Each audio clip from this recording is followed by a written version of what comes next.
Hello YouTube, my name is Isabella and today we're going to be doing a spoiler-free review for Black Sun by Rebecca Roanhorse.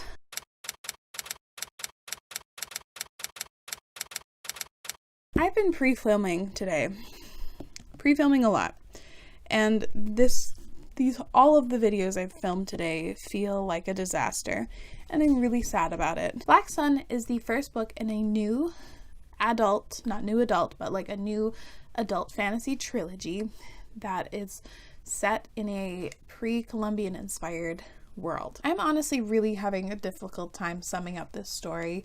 It essentially follows these four different characters, all from very different parts of this world. There is a priestess who is trying desperately to get her priesthood to change. There's the son of a very powerful but also poorly treated clan who is dealing with possible cults.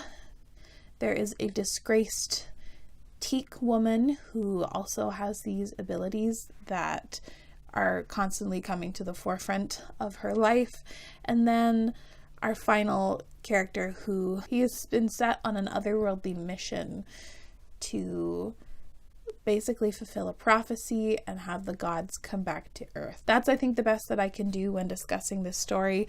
There is a lot that goes on in here and it's all really great. This book felt so fresh and innovative. When I discuss the world building, I'm just gonna gush about it because I love the world and the setting so much. And something that has me so excited was this book was definitely a setup book. It was one that was setting up for the future events, and I loved the setup so much, which just makes me so excited to read on and continue with the series. Rebecca Roanhorse wants it noted that she borrowed from a lot of different native cultures to come up with her cultures, and you can just see how well done it was done. As a whole, I thought the world and the world building was amazing. It was uniquely its own and also very fully realized and described to the reader. There are many different cultures and practices. We have a city that has different clans, and the different clans have their own beliefs and practices. And then we have different countries and surrounding nations that all have different practices and different belief systems, and I'm not even going to fix that. We're just going to keep going. This video is a fucking disaster. And everything was so well developed and cleanly explained to you, and it never felt very heavy-handed either. It was naturally incorporated into the story itself. I also loved just the mythology in here and the histories that were described, because the history has direct relevance to what is currently happening, and the way that was pieced together and shown to the reader throughout the story, it was well done. All of the mythology, the rumors of gods and otherworldly beings, different creatures, and some sirens, all of that was so well done. And especially in this setting, which some of this is very standard or can be standard fantasy practice, but the way they interacted with the world themselves, I just loved it. The characters were also a shining point of the story. This whole book was a shining point of the story, but the characters especially, I fucking love them. We have four different main perspectives, and each one I was deeply invested in their stories. Ziala and Serapio were definitely my favorites, and their interactions specifically were the things that I was the most invested in, but every single character had their own very complicated motivations and the way that they had to navigate the world itself because of what they wanted to accomplish and need to accomplish for themselves.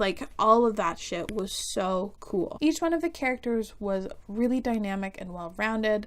They leapt off the page. I also loved, I forgot to mention earlier, the effortless queerness threaded throughout this story, and both in terms of gender and sexuality. There are characters who use, I believe the term is neopronouns, so Z and Zir to refer to them instead of they, them, or anything else.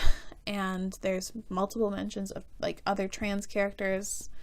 And in high fantasy, thank God, thank you, not thank God, thank Rebecca. I like the side characters, and for what purpose they serve the story, they do very well.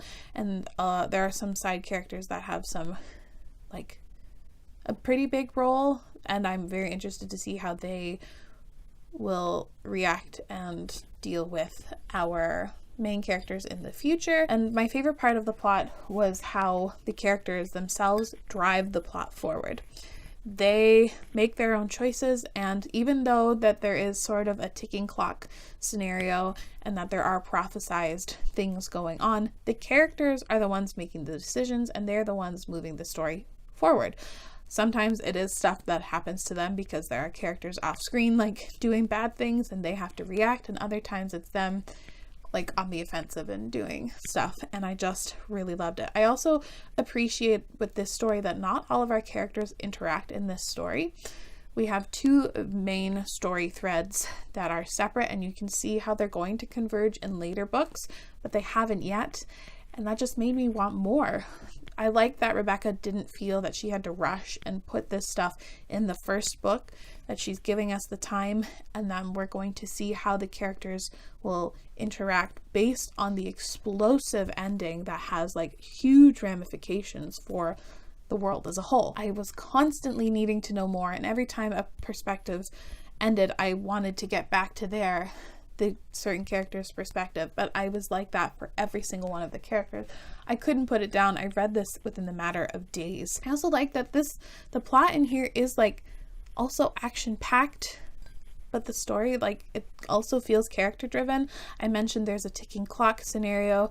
We have seafaring and like religious cults and corruption, and then also crow riders. Like, there was so much packed into the story, but nothing felt overwhelming. Nothing felt like it was an underdeveloped part of the story. Everything felt so natural, and I loved it all. And the ending was like batshit crazy, wild, and it's just making me die for the sequels, which sucks because the sequels are not coming out soon. I hope we get a sequel in 2021, but we'll see because it's not even announced yet. I also think obviously that Rebecca Roanhorse she wrote the damn thing.